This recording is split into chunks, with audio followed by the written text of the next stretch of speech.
আর সীমান্তর উপরে মিয়ানমারের মাঝে যুদ্ধ চলে আর কানার মিললে সরকার লয়ের যুদ্ধ চলে ইনর কারণে কিছু সমস্যা আবার আরারে বন্দি। হলদিয়া পালংয়ের ৪ নং ওয়ার্ডে এলাকাবাসীর সঙ্গে সৌজন্য সাক্ষাৎ করলেন অধ্যক্ষ নূর আহমদ আনোয়ারি।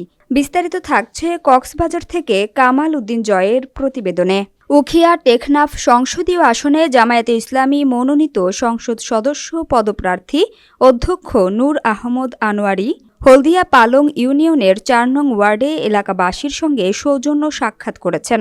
রবিবার বাদ আসর তিনি ওই এলাকায় পৌঁছে স্থানীয় জনগণের সঙ্গে মতবিনিময় করেন।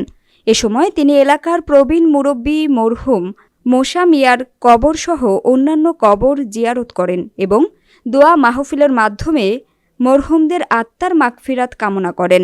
পাশাপাশি দরবেশ আলী মাস্টারের অসুস্থতার খোঁজ খবর নেন এবং তার দ্রুত আরোগ্য কামনায় বিশেষ দোয়া করেন। সৌজন্য সাক্ষাৎকালে তিনি খেওয়াছড়ি বনরূপা আবাসন প্রকল্প পরিদর্শন করেন। সেখানে সভাপতি আমির মোহাম্মদ আমির ও সাধারণ সম্পাদক মোহাম্মদ ফোরকানের উপস্থিতিতে আবাসন প্রকল্পে বসবাসরতদের খোঁজখবর নেন। এ সময় আবাসন প্রকল্পের সংস্কার ও উন্নয়নে সহযোগিতার অনুরোধ জানালে অধ্যক্ষ নূর আহমদ আনোয়ারি সর্বাত্মক সহযোগিতার আশ্বাস দেন। অনুষ্ঠানে উপস্থিত ছিলেন উখিয়া উপজেলা জামায়াতে ইসলামীর সেক্রেটারি মাওলানা সুলতান আহমদ, হলদিয়া পালং ইউনিয়ন আমির হাফেজ আবুল হুসাইন, সেক্রেটারি মাস্টার সলিম উদ্দিন, আইনজীবী মিজানুর রহমান, ৪ নং ওয়ার্ড সভাপতি মোহাম্মদ আয়াস, সেক্রেটারি মোহাম্মদ সাইফি, সাংগঠনিক সম্পাদক মোহাম্মদ রেজাউল করিম, ওলামা বিভাগের সভাপতি ডাক্তার নুরুল কবির হেলালি সহ গণমাধ্যম কর্মী ও স্থানীয় নেতৃবৃন্দ।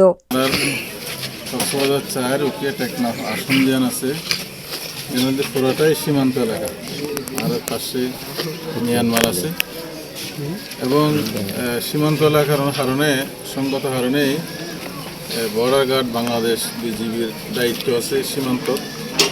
পাশাপাশি এখন আর সীমান্তর উপরে মিয়ানমারের মাঝে যুদ্ধ চলে আর কানার মিললে সরকার লয়ের যুদ্ধ চলে ইনর কারণে কিছু সমস্যা আবার আরারে বন্দি অবস্থাতে আছে। তো পুরাটাই সীমান্ত সমস্যা এর একটা সুষ্ঠু সমাধান দরকার। তাই মনে করি যে কারণ রাজনৈতিক সরকার যদি আই এখন তো আসদি অন্তর্গত সরকার আশা করি ইনশাল্লাহ আরও যদি আলহামদুলিল্লাহ ওনার দোয়া যদি আরও যদি এ জায়গা দেওয়ার সুযোগ হোক ইয়ানোর একটা শান্তিপূর্ণ সমাধান আমরা কি চেষ্টা করি।